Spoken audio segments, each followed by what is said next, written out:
Hello, Mr. Sato here to explain plot structure. In this video, I'm assuming that you want to write a plot for some kind of story, or maybe identify the plot parts of some story you've read. It could be any kind of narrative, a short story, a play, a screenplay, a memoir, or even a novel. Don't worry, if you've ever heard a story or watched a movie, you can do this. We'll mainly focus on Freytags Triangle, but we'll also touch on other kinds of plot structure.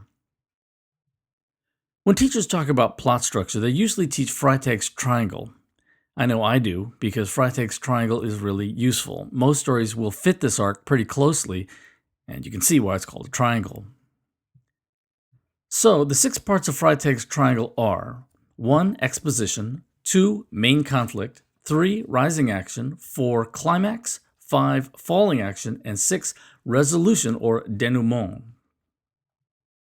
The first one, exposition, is the background knowledge that you need to know in order to understand the story. Who are the characters? Where is it taking place? What's going on? What's the situation? Maybe you've read the book The Hunger Games or seen the movie, the first one from 2012. In the beginning of that story, we learn that this young woman, Katniss Everdeen, is an archer, and a good one too. We learned about her friends and her 12-year-old little sister who's really meek and mild.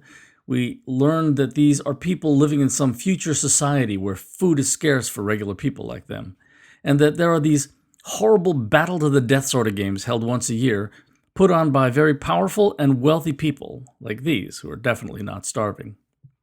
Before the really exciting part of the plot begins, you have to know all this stuff, or you won't understand. If you walked into the movie just 13 minutes late, you wouldn't really understand everything that was going on. All that is exposition.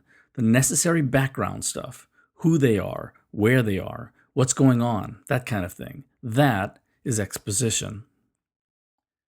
Now we come to the main conflict. Katniss's little sister is chosen by lottery to fight in the games. She obviously doesn't stand a chance of surviving, so Katniss volunteers to fight in her place. Now we have a main conflict, and that is, will Katniss be killed in the games, or will she kill other people, including her friend Peeta, and be the last fighter standing? That's the main conflict of the rest of the movie. The main conflict is the main struggle between opposing forces. It could be an external conflict like this one in the Hunger Games, right? It's a conflict between her and other people. It's external. Or it could be an internal conflict, like somebody struggling with a moral choice of some kind. Most good stories usually have more than one conflict going on. Pause. Let's go back to exposition for a minute. Now that we've established the main conflict, do you see why exposition is important? If you didn't know what the Hunger Games were, you might think, hey, it's a game. Might be like football. Could be fun, right? If you didn't know about Katniss's adorable little sister, you wouldn't know that being picked for the game meant her certain death. If you didn't know Peeta was her friend, you wouldn't understand how horrible it is that one of them is going to have to kill the other. If you didn't know she was an archer, you wouldn't be able to infer that if she can get her hands on a bow, she might have a good chance of surviving. Beginning writers sometimes don't understand the value of good exposition and they skimp on it. Don't do that. That would be a mistake. The third part of the plot is the rising action. For the reader, this is the most fun part of the story, so don't rush through it. In this section, you build suspense. You make us feel the push and pull of the conflict. First, it looks like she'll die, then it looks like she might survive, then she's almost killed, then she sort of indirectly kills someone else. It's back and forth tension, and that tension is where the fun is. Some beginning writers, and I've seen this, set up their conflict and then solve it in the next paragraph. Where's the fun in that? After the rising action, when the tension is at its highest, you reach the climax. This point here, the top. The climax is where the main conflict is resolved. In the Hunger Games, Katniss and her friend Peeta are the last 2 survivors.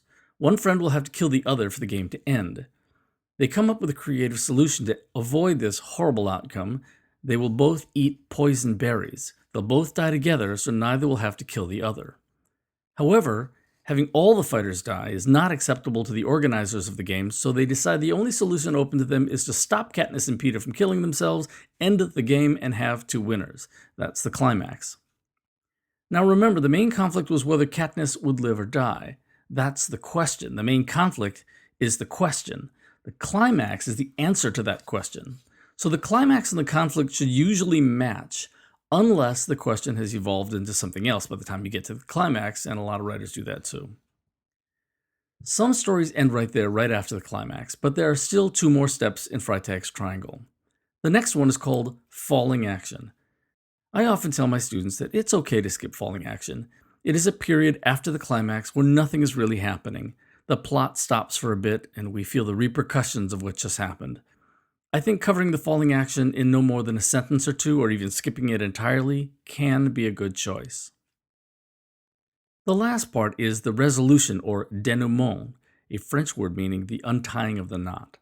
So the resolution is where you, the writer, show your reader how the character and the world of this story have changed as a result of all these events. In The Hunger Games, we see that our main character, Katniss, has been transformed from a hungry young hunter who's totally unknown and unimportant to anyone who doesn't know her, into a huge international media star who now represents games she doesn't believe in, and in a surprising paradox, is actually an inspiration to the increasing number of people who are opposed to these horrible games.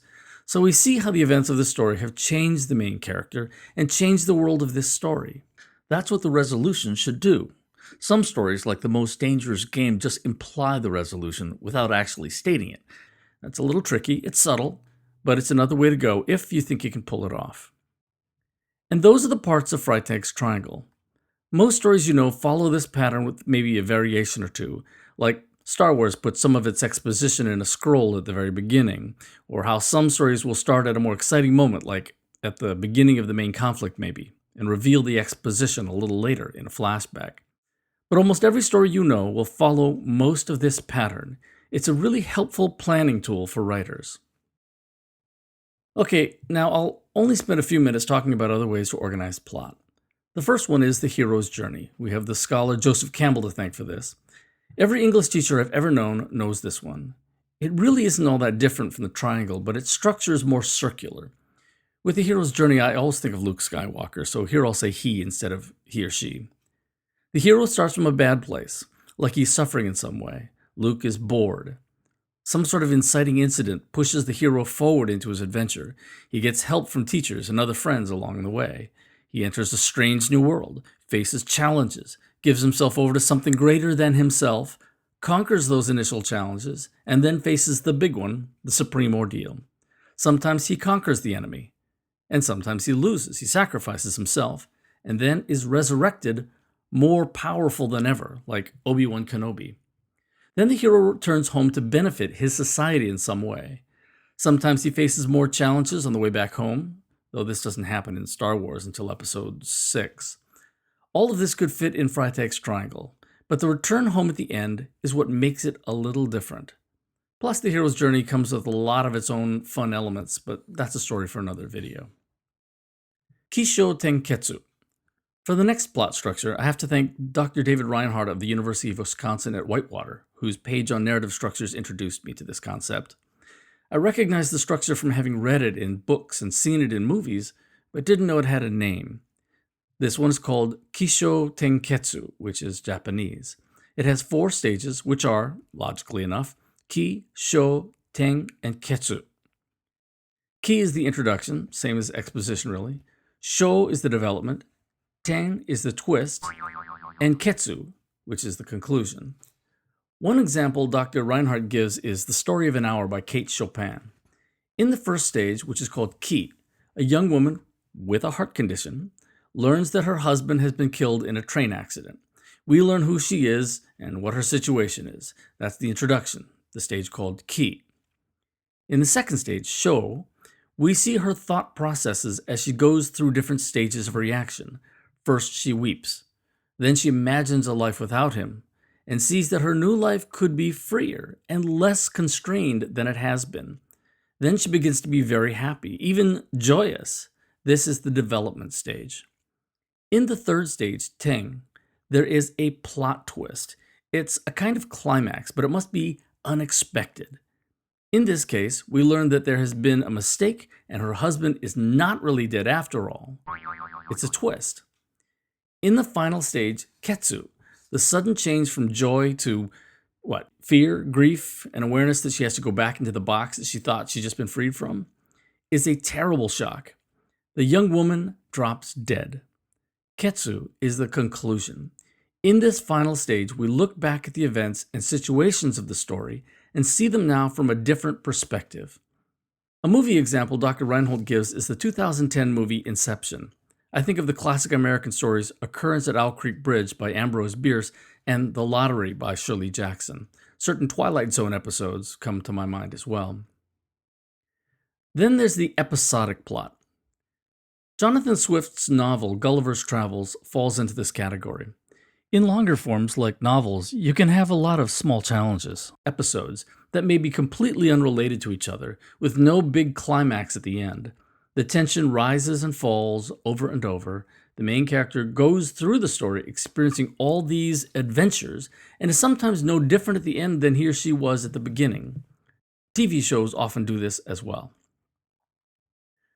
So we've looked at 4 ways to structure your story: Freytag's Triangle, the hero's journey, Kishotenketsu, and the episodic form.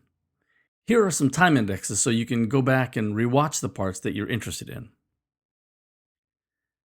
There are really no hard and fast rules regarding plot structure, but a good story should have a beginning, middle, and end. I think everybody would agree with that.